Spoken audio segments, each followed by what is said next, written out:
ஈரோடு மாவட்டம் விஜயமங்கலம் சுங்கச்சாவடி அருகே தாவேக தலைவர் விஜய் இன்று பிரச்சாரம் மேற்கொள்ளவுள்ள நிலையில் அங்கு 4 மாவட்ட காவல்துறையினர் குவிக்கப்பட்டுள்ளனர். ஈரோடு மாவட்டம் பெருந்துறை வட்டம் விஜயமங்கலம் சுங்கச்சாவடி அருகே மக்கள் சந்திப்பு என்ற பெயரில் தாவேக தலைவர் விஜயின் பிரச்சார கூட்டம் நடைபெறவுள்ளது. காலை 11 மணி முதல் மதியம் 1 மணிக்குள் பிரச்சார வாகனத்தில் இருந்தபடி விஜய் பேசவுள்ளார். இந்த நிகழ்ச்சிக்காக காவல்துறை சார்பில் மொத்தம் 84 நிபந்தனைகள் விதிக்கப்பட்டுள்ளன. பொதுமக்கள் தேவையற்ற முறையில் முன்கூட்டியே கூடுவதை தவிர்க்கவும், குறிப்பிட்ட நேரத்தில் மட்டும் நிகழ்ச்சிக்கு வரவும் கேட்டுக் கொள்ளப்பட்டுள்ளது. மின் கம்பங்கள், மரங்கள், கட்டிடங்கள், விளம்பர பதாகைகளில் ஏறி நிற்பது முற்றிலும் தடை செய்யப்பட்டுள்ளது.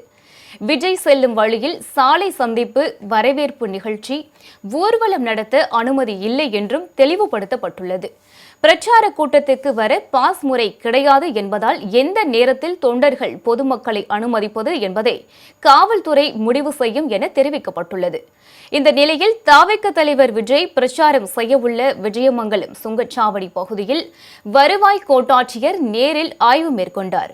மேலும் பாதுகாப்பு பணிக்காக ஈரோடு, கோவை, நீலகிரி மற்றும் திருப்பூர் ஆகிய 4 மாவட்ட காவல்துறையினர் குவிந்துள்ளனர்.